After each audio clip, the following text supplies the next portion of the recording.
Hello बच्चों, good morning. आज हम अपना नेक्स्ट चैप्टर स्टार्ट करेंगे जिसका नाम है न्यूट्रिशन इन एनिमल्स, मतलब जानवरों में पोषण। अब तक हमने प्लांट्स का पोषण देखा था कि जो प्लांट्स हैं वो कैसे न्यूट्रिशन लेते हैं, और इस चैप्टर के अंदर हम देखेंगे एनिमल्स इंक्लूडिंग ह्यूमन बीइंग, हम लोग कैसे अपना न्यूट्रिशन लेते हैं। चलिए स्टार्ट करते हैं चैप्टर को। आप सब अपनी बुक खोल लीजिए, हिंदी मीडियम के बच्चे भी और इंग्लिश मीडियम के बच्चे भी, मैं उनको पढ़ा रही हूँ। समझा मैं दोनों ही लैंग्वेजेस में रही हूँ। आपने चैप्टर 1 में पढ़ा कि प्लांट्स कैसे अपना भोजन खुद बनाते हैं, और उस प्रोसेस को हम क्या कहेंगे, फोटोसिंथेसिस। प्लांट्स अपना खाना फोटोसिंथेसिस से बनाते हैं, क्योंकि उनके अंदर क्या होता है बेटा जी, क्लोरोफिल होता है, जो ह्यूमन बीइंग के अंदर नहीं है, मतलब एनिमल्स के अंदर नहीं है। हम ह्यूमन बीइंग्स को भी एनिमल्स के कैटेगरी के अंदर ही रखा जाता है। अब जो एनिमल्स हैं, या तो वो डायरेक्टली प्लांट से खाना लेते हैं और इनडायरेक्टली प्लांट से खाना लेते हैं। ठीक है, डायरेक्टली कैसे हुआ, सीधा पेड़ खा लिया, घास खा लिया या पेड़ पौधे खा लिए, जैसे आपका गाय है, भैंस है, हिरन है, डियर, ये सब खाते हैं। और इनडायरेक्टली कैसे हुआ, शेर ने खाया हिरन को। शेर प्लांट नहीं खाता, लेकिन उसने प्लांट खाने वाले एनिमल को खाकर अपना खाना पूरा किया है। इसीलिए क्या है आपका, ये जो शेर है वो इनडायरेक्टली प्लांट्स के ऊपर डिपेंड है। अब दोनों कुछ तो उन्हें हम क्या कहेंगे, जो प्लांट्स खाते हैं उन्हें हम कहेंगे हर्बीवोरस, पिछले चैप्टर में पढ़ा था। जो फ्लैश खाते हैं, मतलब एनिमल्स खाते हैं, उन्हें हम कहेंगे कार्निवोरस। और प्लांट्स और एनिमल्स दोनों जो खाते हैं उन्हें हम कहेंगे ओमनिवोरस। अब क्यों खा रहे हैं हम लोग, क्यों हमें न्यूट्रिशन की रिक्वायरमेंट पड़ती है, वो क्या है, हमें अपनी न्यूट्रिशन की रिक्वायरमेंट क्यों है, वो मैं आपको अंडरलाइन भी कर देती हूँ बुक के अंदर,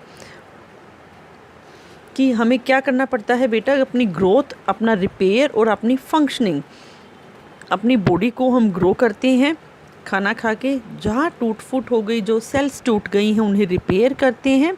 और बॉडी के बहुत सारे फंक्शंस हैं जो अच्छे से काम करेंगे, कब, जब हम उन्हें प्रॉपर न्यूट्रिशन देंगे। यहाँ से एनिमल न्यूट्रिशन की डेफिनेशन आप लिखेंगे, animal nutrition includes nutrient requirement, mode of intake of food and its utilization of body. 3 steps में होगा। सबसे पहले तो हमने न्यूट्रिएंट चाहिए क्या, आपको पता है कि आपकी बैलेंस डाइट आप छोटी क्लासेस में पढ़ के आए हैं। बैलेंस डाइट हमें न्यूट्रिएंट के रूप में चाहिए होती है। अपना अगर कंप्लीट ग्रोथ हमें करनी है तो हमें चाहिए बैलेंस डाइट, जिसमें कार्बोहाइड्रेट भी हो, प्रोटीन भी हो, विटामिन भी हो, मिनरल्स भी हो, वाटर भी हो, रफेज भी हो, फाइबर भी हो। लास्ट हमने 6 क्लास में ये सब पढ़ा हुआ है। तो पहले हमें न्यूट्रिएंट चाहिए कौन से, उसका इनटेक किस तरीके से हम उसे अंदर ले रहे हैं, और फिर उसके बाद उस फूड से हमारी बॉडी को क्या फ़ायदा हो रहा है, हमारी बॉडी कैसे उसे यूटिलाइज कर रही है, मतलब इस्तेमाल कर रही है।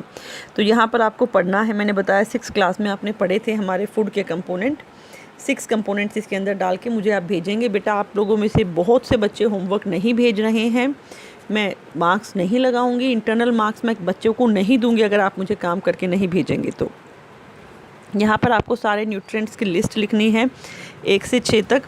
उनमें जो हमारा कंपोनेंट ऑफ फूड है, कार्बोहाइड्रेट बहुत कॉम्प्लेक्स है। आपको पता है चावल के अंदर कार्बोहाइड्रेट है, 6 में हमने पढ़ा। पोटैटो के अंदर कार्बोहाइड्रेट है हमारा। तो ये जो कॉम्प्लेक्स सब्सटेंस है, ये इसको हम तोड़ते हैं सिंपल सब्सटेंस में, तभी हमारी बॉडी इसको यूटिलाइज कर पाती है। ये डायग्राम आप देखेंगे कॉम्प्लेक्स सब्सटेंस का है, सारी चेन जुड़ी हुई है। जैसे ही हम इसे तोड़ेंगे, ये अलग अलग 3-4 टुकड़ों में टूट गया है, और ये हमारा जो कार्बोहाइड्रेट है सिंपल सब्सटेंस बन गया है।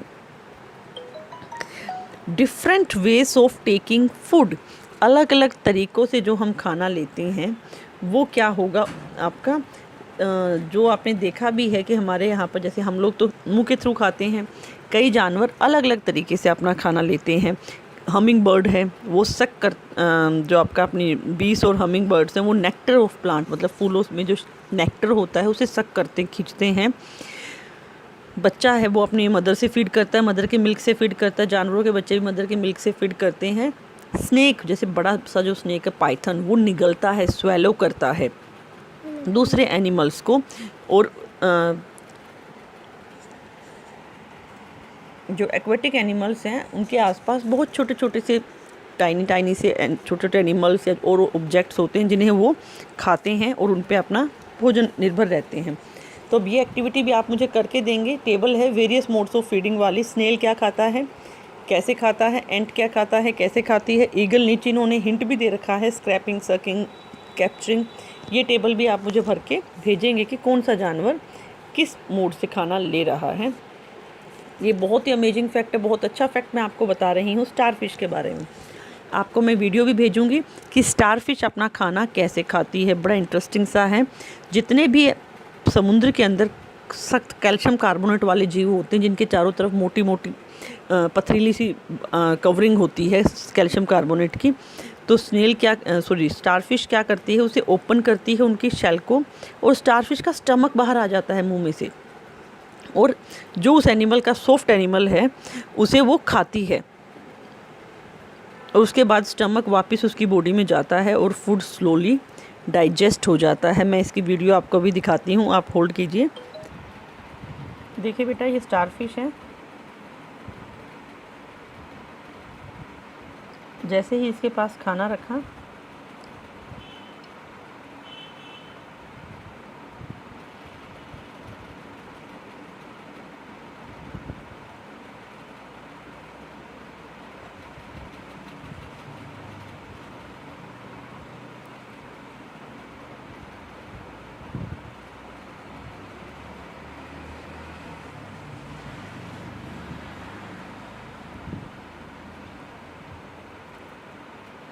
आप देखते रहिए कैसे ये इसे खाएगी।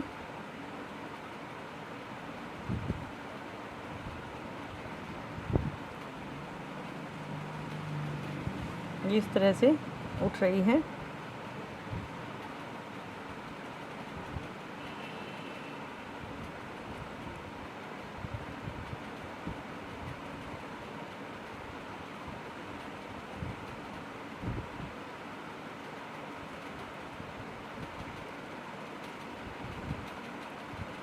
और इसका स्टमक जो है बाहर आके इसको अंदर फूड को अंदर ले लिया है इसने, वो खाना इसका अंदर,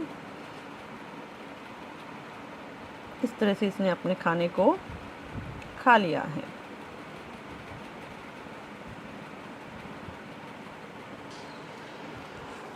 चलिए, आप लोगों ने देखा स्टारफिश कैसे खाना खाती है। अब हम वापस आते हैं अपने डाइजेशन इन ह्यूमन चैप्टर के अंदर, जो सबसे इम्पोर्टेंट है हमारे यहाँ पर। जो हम अपना खाना लेते हैं मुंह के थ्रू लेते हैं, माउथ के थ्रू, हमारी बॉडी उसे डाइजेस्ट करती है और फिर उसे यूटिलाइज किया जाता है, इस्तेमाल किया जाता है हमारी बॉडी की ग्रोथ के लिए। ये डायग्राम पे आ जाएं। सबसे पहले हर बच्चा मुझे इसका डायग्राम बनाकर भेजेगा। कॉपी में भी आप बनाएंगे और एक A4 साइज शीट पे भी मुझे इसका बनाकर आप भेजेंगे। सबसे पहले स्टार्ट करते हैं बक्कल कैविटी। हमारा जो बक्कल कैविटी है, देखिए अब मैं आपको दिखाती हूँ कि ये हमारी बक्कल कैविटी है। बक्कल कैविटी की अगर हम बात करें तो यहाँ से हम खाना लेते हैं, हमारा ये मोड ऑफ इनटेक है। इसके अंदर हमारा क्या आएगा, हमारे दांत, हमारे सलाइवा और हमारा टंग, 3 पार्ट हमारे इसके अंदर आएंगे, और हम अपना खाना बक्कल कैविटी से लेते हैं। फिर आती है ये लंबी सी फूड पाइप जो आप देख रहे हैं, ये हमारी फूड पाइप है। फूड पाइप आगे जाके स्टमक से जुड़ेगी। स्टमक के बाद ये जो आप सर्कल में देख रहे हैं स्मॉल इंटेस्टाइन है, गोल गोल जो मुड़ी मुड़ी सी हैं, और उसके बाहर वाली ये लार्ज इंटेस्टाइन है, हमारी बड़ी आंत जिसको बोलते हैं, छोटी आंत, बड़ी आंत। यहाँ पर आप देख रहे हैं गोल ब्लेडर के बिल्कुल यहाँ पर ये वाला एरिया, ये लीवर है, और इसके पीछे जो पिंकिश कलर था ये हमारा गोल ब्लेडर है। अब आपको जब डायग्राम समझ में आ गया है अच्छे से, तो अब हम चलते हैं इसके नेक्स्ट स्टेप के ऊपर। पहला पार्ट जो इसका स्टार्ट होता है वो है इंजेशन। इंजेशन मतलब इनटेक ऑफ द फूड। ठीक है, इसमें क्या होता है, हमारी बक्कल कैविटी में इंजेशन हम करते हैं। जो फूड कंपोनेंट है हमारे एलिमेंट्री कैनाल से में हम सबसे पहले उसको अंदर लेते हैं। ये बक्कल कैविटी थी हमारी, इसके अंदर स्लाइवा होता है, लार ग्रंथि जिसे हम बोलते हैं, वो आपका स्लाइवा जो है कार्बोहाइड्रेट को पचाने के लिए एंजाइम प्रोड्यूस करता है। तो चलिए हम स्टार्ट करते हैं इसको। उससे पहले डाइजेस्टिव सिस्टम की डेफिनेशन देख लीजिए। द डाइजेस्टिव ट्रैक्ट बोलेंगे इस पूरे के पूरे एलिमेंट्री कैनाल को, और द एसोसिएटेड ग्लैंड्स, कौन कौन सी ग्लैंड्स हमारे साथ में जुड़ी हुई हैं, सलाइवरी ग्लैंड, लीवर और पैनक्रियास, ये 3 हमारी ग्लैंड्स हैं जो जूस निकालती हैं और डाइजेशन में हेल्प करती हैं।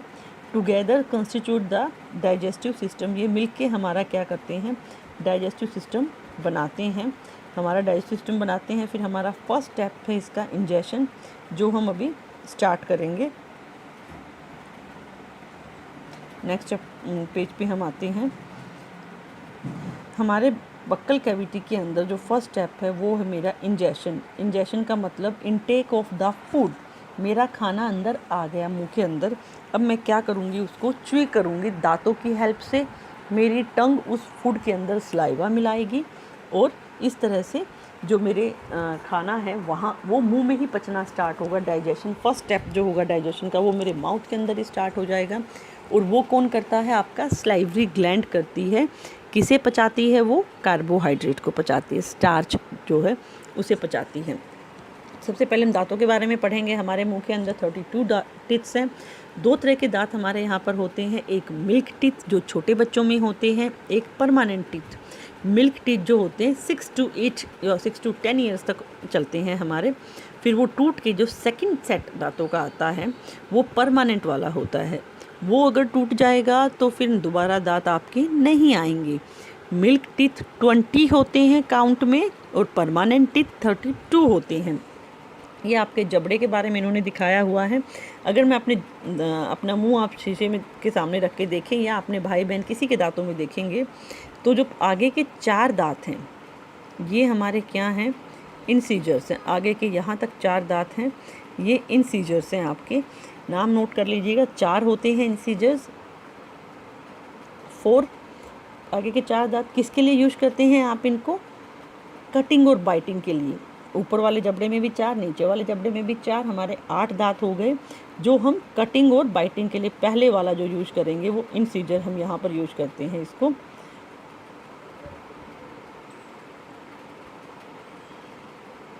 आई, ठीक है। उससे आगे के ये वैम्पायर टिप्स भी बोलते हैं इनको।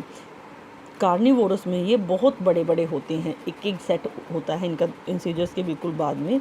कैनाइंस हैं हमारे, ये कौन से दांत हैं, कैनाइंस से आपने देखा होगा जानवरों में जो मांस खाते हैं, मतलब टीयर करते हैं मांस को या पिर्स करके खाते हैं, छेद फाड़ के खाते हैं, उनमें ये कैनाइंस बहुत बड़े होते हैं। बिल्ली में, शेर में। वैम्पायर टिप्स भी बोलते हैं, जो राक्षस वगैरह आप लोगों ने कार्टून्स में देखे, मूवीज़ में देखे, उनकी भी ये दांत बाहर निकले हुए होते हैं। ये पिर्सिंग के काम आते हैं, टीयर करने के काम आते हैं, फाड़ने के काम आते हैं। आप बिस्किट खाएंगे तो आगे के 4 दांत इंसीजर्स की हेल्प से खाएंगे, कुछ तोड़ कर खाएंगे, बाइट करके खाएंगे तो इसके, और अगर कुछ चीर कर खाएंगे जैसे गन्ना वगैरह आप चीरते खाते हैं वो कैनाइंस की हेल्प से आप करते हैं। उसके पीछे हैं प्रीमोलार्स, ये 2 दांत का सेट है आपका। जाड़े भी जिन्हें बोलते हैं, जाड़े और फिर दाढ़ें आपकी आती हैं। इनका काम क्या है, च्वी करना और ग्राइंड करना। तो मोलार्स एंड प्रीमोलार्स इसके अंदर हमारा आता है। दांतों को हमने देखा कि हमारे अलग अलग सेट दांतों के हैं, टोटल 32 हैं। 32 में के क्या हैं आपके, 4 इंसीजर नीचे, 4 इंसीजर ऊपर, 8 इंसीजर्स हैं, 4 आपके कैनाइंस हो गए, 8 और 4 12 बच गए। 2 इधर 2 इधर, 4 मोलार्स प्री मोलार्स हैं, 4 ऊपर 4 नीचे, 8 हो गए हैं आपके। और पीछे के 6 इधर 3 इधर 3 इधर, 6 ऊपर और 6 नीचे, 12 आपके मोलार्स हो गए। इस तरह से करके हमारे जो दांत हैं 32 इन द पेयर होते हैं। और एक और बड़ी इंटरेस्टिंग सी बात मैं आपको बताती हूँ कि ये जो पीछे की दांत आप देख रहे हैं ना, लास्ट वाला, इसे हम बोलते हैं विजडम टीथ, अक्कल जाड़ हम बोलते हैं इनको।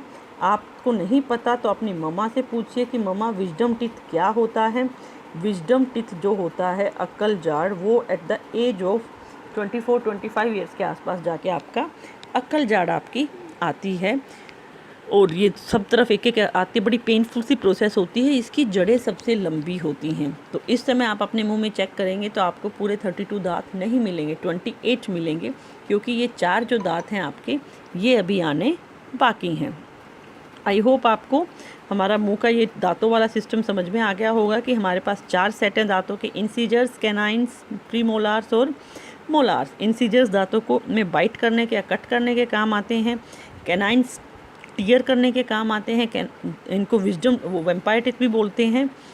मोलार्स और प्री मोलार्स दांतों को ग्राइंड करने के काम आते हैं, मतलब चबाने के काम आते हैं। अब हम आते हैं नेक्स्ट हमारी एक्टिविटी के ऊपर। ये बड़ी अच्छी और इंटरेस्टिंग एक्टिविटी है आपकी। इस एक्टिविटी में हमने 2 टेस्ट ट्यूब्स लेनी है। फर्स्ट के अंदर बॉइल्ड राइस डालना है, सेकंड के अंदर 2 से 3 मिनट तक चबाया हुआ बॉइल्ड राइस डालना है। ई नहीं करना है कि सोचेंगे मुंह से कैसे निकालेंगे, बस पर इस एक्टिविटी के लिए हमें इसको करना पड़ता है। मुंह से चबाया हुआ बॉइल्ड राइस जो होगा उसके अंदर स्लाइवा मिल चुकी होगी, ठीक है। दोनों को टेस्ट ट्यूब के अंदर डालेंगे, फिर उसमें 2 से 3 ड्रॉप आयोडीन की डालेंगे। हमने पिछले साल भी किया था आयोडीन वाला टेस्ट। आयोडीन जो है स्टार्च की टेस्ट के लिए होता है, मतलब कार्बोहाइड्रेट के टेस्ट के लिए होता है, और अगर कार्बोहाइड्रेट प्रेजेंट है तो वो उसे ब्लू ब्लैक कलर के अंदर कन्वर्ट कर देता है। यहाँ पर हमने जब 2-3 बूंदे आयोडीन की डाली तो जो उबला हुआ राइस था उसे क्या हुआ, और जो बगैर उबला हुआ चबाया हुआ राइस था, दोनों का सोल्यूशन आप देखिए नीले रंग का हो गया। ये तो दिखाता है कि भाई राइस है तो कार्बोहाइड्रेट तो होगा ही होगा, लेकिन राइस तो चबाया हुआ भी था, लेकिन वो क्यों नहीं हो पाया, उसका कलर ब्राउन रह जाएगा। ये एक्टिविटी आपको इन्होंने आधी छोड़ी हुई है, मैं डिस्कस कर रही हूँ, आप अपनी नोटबुक में लिख सकते हैं इसको। जो मेरा बॉइल्ड राइस था, बॉइल्ड राइस के अंदर स्लाइवा मिल गया है, और स्लाइवा ने क्या किया है बच्चे, स्टार्च को डाइजेस्ट कर दिया है, उस स्टार्च को पचा दिया है। स्टार्च अब हमारे उस खाने के अंदर बचा ही नहीं, इसीलिए आयोडीन टेस्ट में उस पर कोई भी फ़र्क नहीं पड़ता है हमारा स्लाइवा मिलने के कारण। अब सेकंड है हमारा टूथ कैसे हमारे डिके होते हैं। आप सबको कहीं ना कहीं छोटा मोटा दांत में कीड़ा लगा हुआ होगा या कभी कभी पेन हो जाता है। वो क्यों होता है, जो हमारे दांत हैं इनके ऊपर सबसे हार्ड कवरिंग होती है इनेमल की, लेकिन जब भी आप कुछ मीठा खाते हैं तो और मुंह को क्लीन नहीं करते तो जो शुगर है वो आपके दांतों में कोनों में कहीं कहीं चिपक जाती है और आपके इनेमल के साथ रिएक्शन करके उसमें बदबू पैदा करती है और टूथ डिके करना स्टार्ट करती है। एसिड जो होता है हमारा उसके बाद जो बनता है वो क्या करता है, हमारे टूथ्स को डिके कर देता है। आप जितनी भी चॉकलेट्स खाते हैं, मिठाइयाँ खाते हैं, कोल्ड ड्रिंक्स पीते हैं या कोई भी चीनी वाला आइटम खाते हैं और अपने दांत को क्लीन नहीं करते तो फिर आपके टूथ्स डिके होने स्टार्ट हो जाते हैं और कैविटीज़ हो जाती हैं। उनमें धीरे धीरे कीड़े पड़ के वो हमारा पूरा का पूरे दांत को खा जाते हैं। पेनफुल होता है काफ़ी ज़्यादा। ये क्या करें, ना हो दिन में 2 बार ब्रश करें। जब भी आप खाना खाएं उसके बाद अपने माउथ को अच्छे से क्लीन करें। आप ब्रश करने के अलावा डेंटल फ्लोस आता है, एक धागा आता है वाइट कलर का स्ट्रॉन्ग सा, जो दांतों के बीच में फंसे हुए खाने को निकालने के लिए आप यूज कर सकते हैं। गंदी उंगलियां, गंदा कपड़ा कभी भी माउथ में ना रखें और अपने दांतों की खूबसूरती को ऐसे ही बरकरार आप रख सकते हैं। चलिए नेक्स्ट चैप्टर पे आते हैं, टॉपिक पे आते हैं। यह है हमारी टंग। टंग के अंदर क्या होता है बेटा, अलग अलग टेस्ट बर्ड्स होते हैं। जो टंग है वो आपको स्वाद बताती है, टेस्ट बताती है। तो कैसे टेस्ट बताएगी आपकी टंग? आपकी टंग आपको क्या बताएगी कि ये चीज़ जो है क्या है, इसका टेस्ट वो हमें बताती है। और वो कैसे बताती है मैं बता देती हूँ। ये वाला जो पार्ट है आपका, ये आपका स्वीट बताएगा, मीठा। तो कभी भी आप मिठाई खाते हैं तो आपको टच करते ही फ्रंट में ही पता लग जाता है, लेकिन कड़वी चीज़ आपको खाने के बाद पता लगती है। गलती से आपने खीरा खाया है जो कड़वा है या कोई और कड़वी चीज़ आपने खाई तो वो आपको ना चखते ही पता नहीं लगेगी। बीटर जिसे हम बोलते हैं, वो आप जब मुंह में चबा चुके होंगे फिर आपको उसका टेस्ट पता लगेगा यक ये क्या है। तो क्यों है? क्योंकि हमारे टेस्ट बर्ड्स में स्वीट वाला सबसे आगे है। फिर है आपका यहाँ से सोल्ट, सोल्टी टेस्ट, ये हमें बताता है। ये आपका कड़वा, खट्टा जो होता है, कड़वा नहीं बोल सकते, सोर, खट्टे को बताता है। और जो ये वाला रीजन है ना सबसे पीछे, ये बीटर बताता है। बीटर, बीटर मतलब कड़वा। तो कड़वे के लिए हमारे टेस्ट बर्ड सबसे नीचे हैं, इसीलिए हमें स्वीट सबसे आगे है, फिर सोल्टी पता लगता है, फिर सोर जो खट्टा कड़वा है, खट्टा है वो, और फिर हमें कड़वा पता लगता है। इस तरह से हमारी जो टंग है उसके अलग अलग टेस्ट बर्ड्स हैं, जिसके कारण हमें क्या पता लगता है कि हमारे स्वाद कौन सा है। फिर अब हमने देख लिया हमारे टंग के बारे में देख लिया है। अब हम आते हैं हमारे सेकंड ऑर्गन के ऊपर, मतलब बक्कल कैविटी मेरी क्लियर हो गई है। अब आप आ जाओ फूड पाइप के अंदर। जो ये फूड पाइप है ये क्या करती है, जो मुंह के अंदर खाना हमने दांतों की हेल्प से चबा दिया है, टंग ने उसमें स्लाइवा मिक्स कर दिया है, उसको जेली सी फॉर्म में ले आया है, तो वो क्या जाता है अब आपका इस फूड पाइप के थ्रू होता हुआ, फूड पाइप सिकुड़ती है फैलती है, सिकुड़ती है फैलती है, फिर इस जे शेप्ड ऑर्गन में, मतलब हमारे स्टमक में पहुंच जाता है हमारा खाना। और हमारा खाना स्टमक में पहुंचने के बाद 3 से 4 घंटे तक इसी के अंदर पड़ा रहता है। जो फूड पाइप से पुश करके हमारा नीचे आया है, स्टमक में पहुंच गया है। स्टमक एक मोटा सा बैग है जो यू शेप का या जे शेप का हमारा होता है, और ये एक तरफ एलिमेंट्री कैनाल से जुड़ा हुआ होता है और एक तरफ ये हमारा स्मॉल इंटेस्टाइन से जुड़ा हुआ होता है। बीच में यहाँ पर जो खाना है आपका 3 से 4 घंटे पड़ा रहता है और ये उसे चक्की की तरह चर्न करता है, पीसता है। पेट के अंदर हमारा जूस निकलता है, डाइजेस्टिव जूस, और हाइड्रोक्लोरिक एसिड भी आता है, HCl। अब आप सोचेंगे पेट में HCl क्या कर रहे हैं? जी हाँ, पेट के अंदर हमारा HCl होता है जो बैक्टीरिया वगैरह को किल कर देता है और मीडियम को एसिडिक करता है, क्योंकि जो डाइजेस्टिव जूस निकला है ना हमारा पेट में, जो प्रोटीन को पचाता है हमारा, वो जूस कब काम करेगा? जब हमारा एसिडिक मीडियम होगा। अब हमारे डाइजेस्टिव जूस ने प्रोटीन को भी पचा दिया, मुंह में हमारा स्टार्च पच गया, स्टमक के अंदर हमारा प्रोटीन पच गया। देखिए इन्होंने डायग्राम में दिखा रखा है आपका स्टमक किस तरह से है। एक एक्टिविटी है, इन्होंने बताया कि स्टमक की वर्किंग स्ट्रेंज एक्सीडेंट से पता लगी थी। 1822 में एक आदमी था एलेक्सिस, उसकी बॉडी में गोली लग गई गन से, तो बुलेट ने उसकी चेस्ट वॉल को डैमेज किया और स्टमक में छेद कर दिया। अमेरिकन आर्मी डॉक्टर के पास वहाँ ले जाया गया, डॉक्टर ने उसको बचाया पर वो होल को बंद नहीं कर पाए और उसे ऐसे ही बैंडेज करके छोड़ दिया। अब जो अपॉर्चुनिटी थी, छेद खुला हुआ है तो कोई भी बंदा, उसके जो डॉक्टर था ब्यूमोंट, उसने स्टमक की वर्किंग को उस होल के थ्रू देखा और अपनी ऑब्जर्वेशंस बताए कि बिल्कुल चक्की की तरह चर्न करता है, डाइजेस्टिव जूस निकलता है जो प्रोटीन को पचाता है, HCl निकलता है, और धीरे धीरे जब वो खाना बिल्कुल चर्न हो चुका होता है, लिक्विड फॉर्म में, सेमी लिक्विड फॉर्म में आता है, फिर वो हमारा स्मॉल इंटेस्टाइन के अंदर आता है। कहने को तो नाम इसका स्मॉल इंटेस्टाइन है, लेकिन ये बहुत बड़ी है बेटा, 7 से 8 मीटर लंबी, 7.5 मीटर इन्होंने लिखा हुआ है। और इसके अंदर 2 जगह से जूस आता है जो हमारे खाने को डाइजेस्ट करता है। पहला लीवर से, दूसरा पैनक्रियास से। लीवर रेडिश ब्राउन कलर का सुना होगा आपने। लीवर जो है, लीवर फैटी लीवर भी हो जाता है, कई बार लोगों के लीवर में थोड़ा इशू हो जाता है। ये रेडिश ब्राउन कलर का होता है। राइट साइड के अंदर सबसे बड़ी ग्लैंड है ये, आपकी 4 kgs के आसपास ये होती है, हमारे बाइल जूस निकालती है। लेकिन सीधा बाइल जूस ना हमारा स्मॉल इंटेस्टाइन में नहीं जाता, पहले वो गोल ब्लैडर में स्टोर होता है, पित्त की थैली जिसे हिंदी में कहा जाता है। बाइल डाइजेशन ऑफ फैट, मतलब फैट को पचाने में बहुत हेल्पफुल है, करता है। पैनक्रियास एक लंबी सी क्रीम कलर की ग्लैंड है जो स्टमक के बिल्कुल नीचे है। ये जो जूस निकालती है उससे बचा हुआ कार्बोहाइड्रेट पचता है, हमारा बचा हुआ फैट और प्रोटीन पचता है, सिंपल फॉर्म के अंदर हमारा आ जाता है। जो खाना आपका स्मॉल इंटेस्टाइन में पच गया था, अब वो कंप्लीट जो है लिक्विड फॉर्म के अंदर आ गया है। हमारा ग्लूकोज कार्बोहाइड्रेट पच गया है, हमारा फैट पच गया है, हमारा प्रोटीन डाइजेस्ट हो गया है। किस चीज़ के अंदर डाइजेस्ट हुआ है? 1 मार्क्स के लिए इंपॉर्टेंट क्वेश्चन है आपका ये।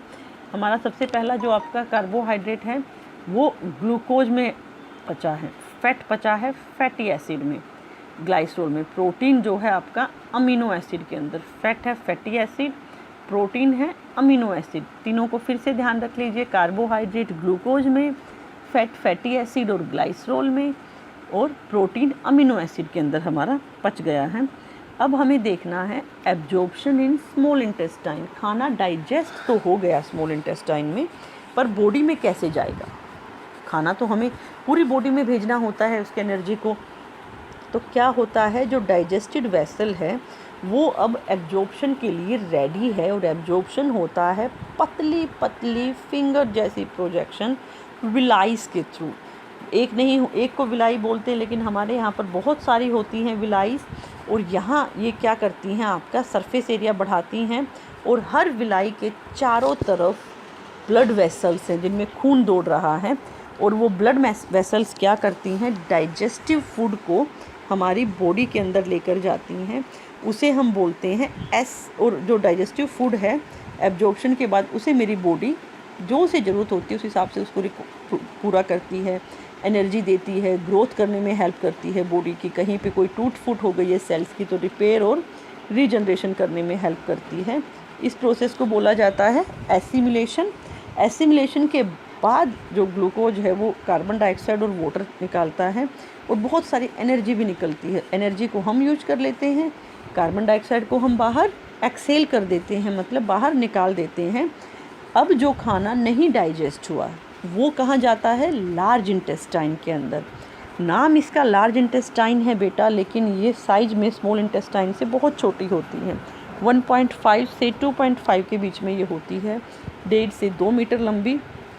ये बचे हुए खाने में से सारा पानी सोख लेती है, कुछ डाइजेशन नहीं होता इसके अंदर, बस जो खाना था उसमें से पानी सोख लिया जो पचा नहीं है, क्योंकि उसे बाहर निकालना था। अब वो सेमी सॉलिड रूप में आ जाता है।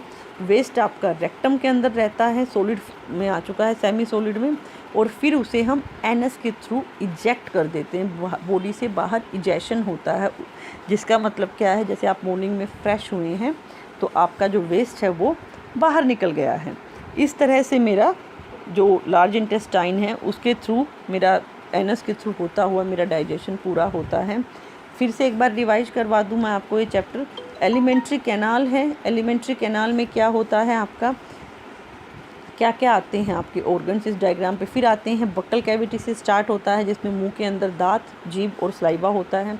फूड पाइप से खाना नीचे आया, स्टमक के अंदर रहा, स्टमक ने उस खाने को क्या किया है, चर्न कर दिया है, HCl इसके अंदर ऐड किया है स्टमक ने। HCl ऐड करने के बाद प्रोटीन को पचाने के लिए जूस इसके अंदर ऐड किया, प्रोटीन यहाँ पर पच गया। मुंह के अंदर सलाइवा के थ्रू आपका स्टार्च, कार्बोहाइड्रेट पच गया।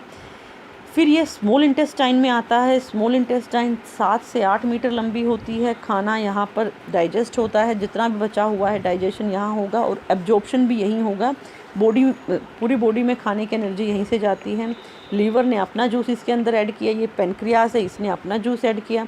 लीवर का जूस गोल ब्लेडर में स्टोर हुआ, गोल ब्लेडर से स्मॉल इंटेस्टाइन में जूस आया और मेरा फैट पच गया फैटी एसिड और ग्लाइसरोल के अंदर। मेरा प्रोटीन पच गया आपका अमीनो एसिड के अंदर। मेरा कार्बोहाइड्रेट पच गया ग्लूकोज के अंदर।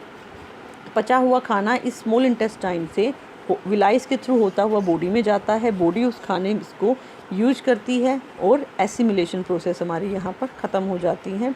फिर ये लार्ज इंटेस्टाइन है, खाना यहाँ पर आता है आपका स्मॉल इंटेस्टाइन से जुड़ा हुआ। देखिए ये जॉइंट है, यहाँ से होता हुआ स्मॉल इंटेस्टाइन में, यहाँ पर जो बचा हुआ पानी है वो सोखती है और इसके थ्रू हमारा वेस्ट मॉर्निंग में जब हम फ्रेश होते हैं तो उसे हम बाहर निकाल देते हैं। और इस तरह से मेरी डाइजेशन जो है प्रोसेस पूरी हो जाती है।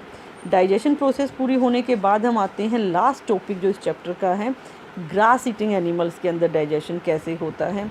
जो घास खाने वाले जानवर हैं बेटा जी, वो जो है घास खाने के कारण सेलुलोस उनके अंदर एक कंपोनेंट होता है कार्बोहाइड्रेट का, जो पचाने में बहुत ज़्यादा लंबा टाइम लगता है।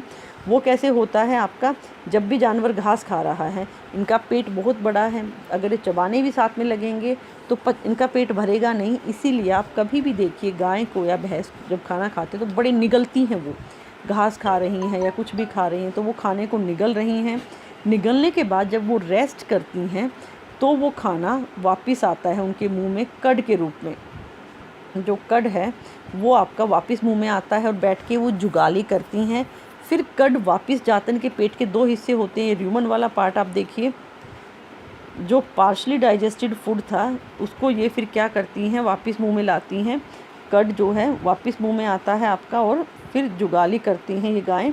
और इस प्रोसेस को हम बोलते हैं र्यूमिनेशन। क्यों बोलते हैं र्यूमिनेशन, क्योंकि इनके पेट के अंदर र्यूमन पेट डबल हिस्से हैं। जैसे हमारा एक स्टमक है, इनके 2 हैं।